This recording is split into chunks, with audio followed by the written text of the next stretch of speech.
Hello and welcome to the Smells Like Infinite Sadness podcast. I'm your host, Michael Taylor. For those of you who don't know, I run the website, smellslikeinfinitesadness.com. It's a blog covering the best alternative rock from the 80s and 90s up to present day. I'm a proud middle-aged Gen Xer who is still obsessed with the music of his youth and loves to talk about it. And this week I'll be speaking with Billy Gould, best known as the bassist and founding member of alternative metal icons Faith No More. Gould has just released Talking Book 2. It's the long-awaited sophomore effort to 2011's Talking Book album from his experimental instrumental trio of the same name, which also features Gigante Sound's Dominic Cramp and Jared Bloom. The album, released on his label Cool Arrow Records, is evocative, eerie, and unnerving, making it the perfect listening during our era of social distancing. In today's interview, I speak to Gould about his new album, discussing how the songwriting process differs from a more traditional rock band format and how important sequencing was to the finished product. We also discuss how the coronavirus pandemic has affected the upcoming summer tour of Faith No More. Also, we discuss their 20th anniversary of their band's 1994 album, King for a Day, Fool for a Lifetime, and much more. Sit back and enjoy the interview, and I'll be back afterwards where I'll be playing a track off the new album. So, I guess my first question, it's been 11 years since the last Talking Book release. And right. So what was the main reason there was such a delay, and what kind of got the ball rolling for the new album to get back together? Well, it wasn't exactly 11 years. I mean, it came out in 2011. We had it out for about a year and a half, 2 years. I mean, the original reason we did it was kind of an experiment because Jared and I had worked on stuff. He has an experimental label called Gigante Sound, and I had done some stuff with him with mixing and some mastering stuff. And we wanted to see what would happen coming from two different backgrounds and what would come out of it. So we originally did the Talking Book was kind of just to see, it was kind of an experiment. And we ended up doing shows with that. And once we started doing shows, we kind of realized that it could be kind of a thing. And, but it took a couple of years, shows. And by about 2013, 2014, we thought we'd be pretty much ready to make another record. But a bunch of things happened. We finished a tour in South America, and we kind of had this great chemistry where we were improvising a lot, but keeping true to the record, which is not easy to do with this kind of layered music. Mm-hmm. And we kind of had a good handle on it. And my studio had this flood where everything got ripped out of the studio, and they saved everything, but it kind of took another 6 months, 7 months to get it all kind of working again. Mm-hmm. And then that happens, and all this material that you had that was really fresh, kind of all of a sudden we were thinking, well, I could do that better. You could do that better. And we're dealing with abstract music, so it's kind of one of these things like you can't let it go until it feels like it's ready to let go. Yeah. And it was just, you get into these crazy things where, you're chasing the dragon, and that's kind of what happened. I mean, I got in a motorcycle accident that set us back. Our studio flooded again. Oh, God. That was crazy. Faith No More had a record in 2015, and it had a tour. So there's all these things, and every time you have this break of 6 months, 7 months, and you come back, it's you're going to go at it a little bit differently. And, thank God we finally got where we needed to get this year. And I've got to say, when I listen to the things that we did, in the very beginning, what was the impetus of this record, what we came up with at the end was much better. So it was worth it. Well, I was reading in the press release how it was kind of designed to be digested as one whole piece seamlessly. That's right. And how much work was put into the track listing and making sure how the tracks flowed together? A lot. That's part of the thing that took so long because, this music is all about feeling and kind of making a statement that feels whole.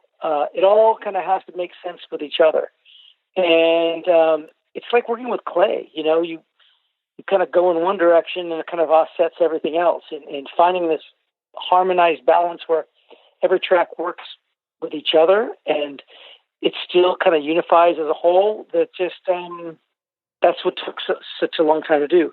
And I'm just happy we did it. And do you think, we're in such a singles-driven kind of era right now and streaming and all that, do you think that sequencing is kind of a lost art? And was that? It could be. I think yes, it's hard to get having an attention span to listen to something like that, even for me. And I come from more, I grew up listening to LPs, right? But at the same time, I miss something about music that's conceived that way because there's an intention to it that I don't hear so much in contemporary music. And so I tend to want to work on music because there's something lacking in my life. And I kind of want to try to find out what I'm missing so I can fill that hole. So I kind of, in a way, we kind of did it for ourselves. Whether it translates or not will be really interesting to see. I mean, this pandemic thing might actually be helping a little bit. Yeah, and I'm going to get into that in a little bit, but one thing I really enjoyed about the album, it's for me, it's what's so cool about it is it's very hard to place time wise. It feels some stuff feels very modern, some stuff feels kind of ancient or vintage. It's got a very kind of timeless sound, given the diverse mix of instruments you're using on the album. So, how do you think that sound evolved, and was that kind of intentional to have something that you can't quite pin down as far as like a genre or era? Well, it has to do a little bit with our tastes, and we're lucky because we all kind of envision the same thing with what we were doing. And the way I can best describe that is the album cover itself, because it's like a really old structure, an old building for an old society, but it's also looks like it came from a 1967 film. And there's a little bit of modernity to it, and there's still a very old concept and subject matter. All of our work always has this little bit of nostalgia in it. Always, always, always. And we try to make kind of I'm talking really abstract, thoughts here, but trying to make kind of like nostalgia kind of modern, if that makes any sense. Mm-hmm. We like sounds that are evocative, that remind us of things, that take us to things from our memory, but reconfigure them so that it's something new. Well, I was thinking, looking at the album cover and listening to it, tracks like "Early Sorrows" or "They Came at Dawn." It's all got a very cinematic quality to it. I mean, and I was wondering, it kind of feels like a soundtrack that a film that doesn't exist. So that's exactly what it is. Exactly correct. That you heard it the right way. That we basically, it's visual stuff. So when we're making the record, we're making a track. We know it's working because we start seeing stuff. We start seeing scenes. In a way, we're making a film without making a film. Were there any films that inspired it in particular, or any composers that might have inspired it in particular? Many. I mean, if you think about all the films, I'm 56 years old, all the films I've seen in my life, all of them, right? It's kind of like your relationship, because what happens is when you see films, when I was young, I saw the film Duel, right? Oh, yeah. Dennis Weaver. There's a certain, it's evocative. It brings a certain part of your imagination, or Rebel Without a Cause, or Solaris, right? They're all very evocative in different ways. And it's the magic of of where it takes you, I think, is a feeling, and that's what we're shooting for with the music. There's evocativeness that reminds you of something classic, but you don't know what it is. And I know that, obviously you're best known as a bass player, but I was curious what other instruments you played on this album, and is the songwriting process really different for this versus like in a rock band kind of format? How do you guys kind of start your... Well, it's completely different. Yeah, completely. So, okay, there's a couple songs that are more conventional on this, which is kind of weird for us to do. And I played the piano on one and the guitar at the end on Absent Horizon. And that was just a really sparse, rough idea. And we get that, and that's just raw materials, like any raw materials. And we just mold it, and we add any kind of sound that works. Anything from iPhone capturing, from sampling turntables at 6 RPM, whatever, as long as it works. And with a band, this is completely different for me, because with Faith No More, with my experience before that, everything was linear. There's a beginning, there's a middle, there's an end. There's a structure you're building that follows like a story. This is completely the opposite. This is like you can go in any direction.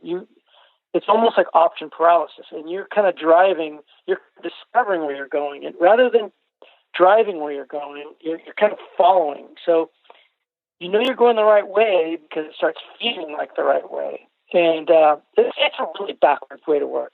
I didn't like it in the beginning, but I really like it now. And I also see, because basically what you're doing is you're composing with feelings, right? Mm-hmm. And you're following things, actually. You're more like channeling. And when you get there at the end, you're like, you look at yourself and you go, why did I choose to go this direction? Why did we make these choices to get here? And why does this feel finished? What is this telling about ourselves, why we got here? And you look back at it and you're like, you kind of see where you were going, even though consciously at the time you didn't really know you were doing that. And that's a long, long answer, but I hope it makes sense what I just said. No, it does. And I'm glad you brought up Absent Horizon, because I was going to say that. I thought that was very interesting, how it has a very different feel from the rest of the album as far as the mix of acoustic guitar and piano and horn. So I was just kind of wondering, how did you decide that would be the final track and that would be a good way to close out the album? Well, just, when we have the material that we get to choose from, I mean, it's kind of like everything goes, and I said, hey, I go to Jared, hey, there's a bunch of stuff here, like this thing I've got, and he's like, oh man, this is completely like a prog thing from like the 70s, right? Like, you can see like Burt Reynolds in Night Gear or something, and it's like on the side of a river or something, right? So it's like this totally could work with that, and like it's totally kind of out there, but at the same time, if you can bring this kind of element in, it really actually adds to everything else too. It's not just drones. It's bigger than that. And so, yeah, this was just kind of a small piece of music that we kind of turned into something that fit closer to everything else. And in a way, actually, it was even campy. It's actually even some humor in it in a way. Because for me and my background, putting on a song like that is kind of funny. It's kind of strange. But, it is what it is, right? You kind of got to go with where it's taking you. I was actually going to ask, too, where did that I forget which song it was, but the soundbite at the beginning about my dad was in the Army, that was had a very kind of David Lynch feel to that one. Totally. Jared was having lunch with his son, and some guy walked into a restaurant, and he was talking and turned his iPhone on.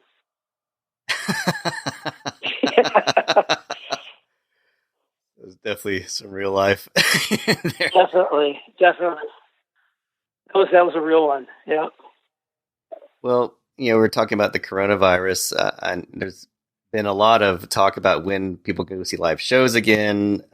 Did you have any initial plans for live performances from Talking Book 2 once things begin to settle down, or you're kind of just keeping it up in the air? Any plans for like a remote broadcast somewhere? Or it'd be kind of interesting to do. Right now, I was going to be leaving in about a week on tour with No More through the summer. So we were going to release this record, but we didn't plan to have any shows because I didn't think it would have been possible. And now that's all up in the air. So that's something we kind of, from our distant spots, can figure out what we want to do. I think for this music, you could do a remote concert, actually. You kind of could do it. As long as we can get these, making this music and putting it on and committing it and mixing it, that's one thing. But then disassembling it, feeling out how you're going to do it live and how you can keep it loose enough to where it can kind of be a little bit different each time you do it, that's tough too. Reconstructing it again. Mm-hmm. So it would take a little doing, hard to do from remote locations, but it's possible. We did it before. Do you think with the extra downtime, you guys might start working on some more stuff now, or going to kind of maybe? I haven't even thought about it, but it's not a bad idea. It really is not a bad idea. Well, speaking about the Faith No More dates, are you holding out any hope of any summer stuff still going on, or do you think it's going to be pushed till next year, or just we really just don't know? There's a lot of promoters that think they're saying it's still going. So if they're saying that, then I'll follow that. But I have serious doubt that it's going to happen. Anything's going to happen this year. That's just my personal feeling. I would be surprised. It's stressful for everybody, but I imagine it's got to be really frustrating for touring musicians in this environment. So, I guess it's weird. Yeah, it is. Because also, what happens after that? When do people start collecting again? When do they want to even go to these shows? And like these Faith No More shows were actually within pretty big shows with lots of people. So I don't know when the next time you're going to see 5,000 people in a single space again. Yeah. I don't know if anybody's going to want to do it even when it's safe. It's hard to say. I don't really think about it too much because it's not really productive. It just for the reality now, though, it's just not going to happen. I think. Yeah, it's just very surreal time that we're living in. Have you kind of yeah. have you been spending it doing any other recording of any sort right now, or? Yeah, my twice-flooded studio, I took the choice pieces out of there and brought it back home. So I've been doing work. So I'm doing a lot of creative work here at the house. So it's great, actually. It's really nice, actually, to not have to get in the car and drive to the bridge to go to the studio every day and just be able to get all my files in order, all the things I was juggling around, all these crazy hectic schedules. Like I was trying to get all this stuff done before Faith No More left on tour, and now I can kind of slow down and catch my breath, and it's actually kind of nice. Well, speaking of Faith No More, I did want to touch on briefly this. It's the 20th anniversary since King for a Day, Fool for a Lifetime. And I just wondered, when you look back on that album, what kind of memories come to mind, and how do you think it stacks up against your overall discography? Well, I like it. I liked it when we did it. It was very different than what had come before it, which didn't bother me at all. It had a really strange reception at the time where a lot of people did not like it because it didn't have that Technicolor thing that Angel Dust had. But,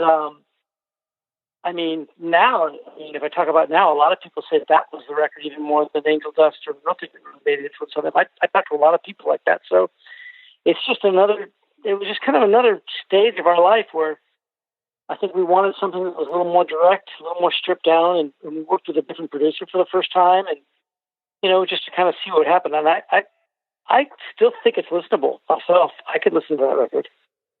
Well, I think that it's, even like you mentioned, when it came out, it was kind of received indifferently, but I think it's become a real fan favorite for a lot of people. It's like their favorite album, or at least their second favorite. It's definitely neck and neck with what Angel does.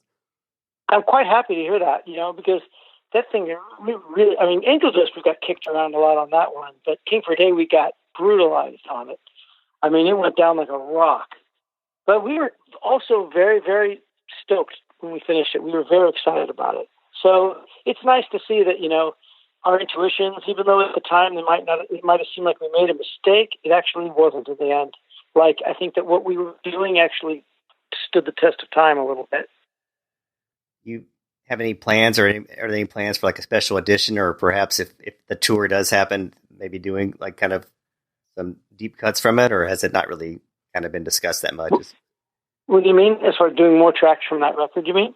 Just like doing like a re-release, or actually if the tour does happen, maybe adding some like deep cuts to the set from that album, or has that been discussed? Or no, well, it's really interesting. The record business has changed a lot since that record was made, and we were on Warner Brothers back then, Reprise, and they do a lot of reissues of this record and don't tell us about it. I don't know. I think they might have some plans, but we don't know what they are. We don't really have a big say in the matter.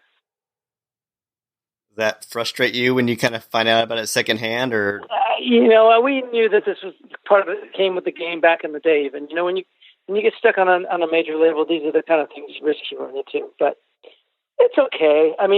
We're not really thinking back there. Like, we're not overly protective over our past body of work to the point where it drives us nuts. But it'd be, I don't know. It's great. It would be great to do something kind of cool, but it kind of did happen, 25 years ago. So we can let it go. Well, back to Talking Book 2. Are there any plans on doing like any videos for it, or any? So yeah, we have 2 videos out now that were both done by directors in New Zealand, coincidentally, and there was you can go on their YouTube page, and you can on the Calera page there. Basically, the first one it's 2 songs on the record. The first 2 songs, Thermal Drift, and I forgot the second name. Anyway, he got a lot of footage from NASA and from a lot of directors who had a lot of nature footage, and used that. I think it's cool. It's a little bit kind of Scotsy-ish, but I think the music and the visuals work very well together. And the second one just came out yesterday, as a matter of fact. Oh, cool. And another musical director, and he did it himself. It was all CGI to the track Lost in Glass. And there's going to be one more coming out in about a week that Dom, our third member, he did. Very cool. Yeah.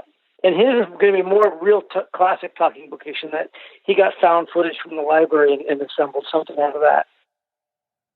That sounds really cool. I always love that kind of audio, visual collage, and next I can see that really working really well with the music from that album for sure. It is way more zen. Exactly. It doesn't really have to tell a literal story, but the impact sometimes, without doing that, sometimes can be stronger. Well, I guess that wraps up all my questions about the album. Is there anything else you wanted to mention about that you wanted to promote, or anything else you wanted to say about the album before we wrap up? Or I just, I would like to say, this music is really strange. It's hard to put it in a box because it's not just drone music, and it's not just compositional music. I don't know what it is. We don't know what it is. And I'm happy that you really took the interest, to talk about it, because for us, it's something we're really happy. We've just spent a long time doing it. And if we didn't, this would have been hell on earth. So I'm just happy that you wanted to talk about it. Well, great. And I always like to close off with a track from the album that I'm discussing. Is there one track you think that would be good to include on this podcast to close out with? Oh, yeah, sure. Try Heridor. Perfect. Will do. Well, thank you so much, Billy. I really appreciate your time today. Right. Enjoy talking to you. Okay, have a good one. Okay, take care. Bye-bye. Thanks so much to Billy for taking out the time for the interview today. You can purchase Talking Book 2 at coolarrowrecords.com and stay tuned for all things Faith and More at fnm.com. As promised, we'll be closing this episode with Heridor off the new album. I think you're really going to dig it, and I highly recommend it for anybody who's really into fans of film scores and artists like Brian Eno and Aphex Twin. Very, very cool. So give it a listen, stay safe, and we'll see you next time.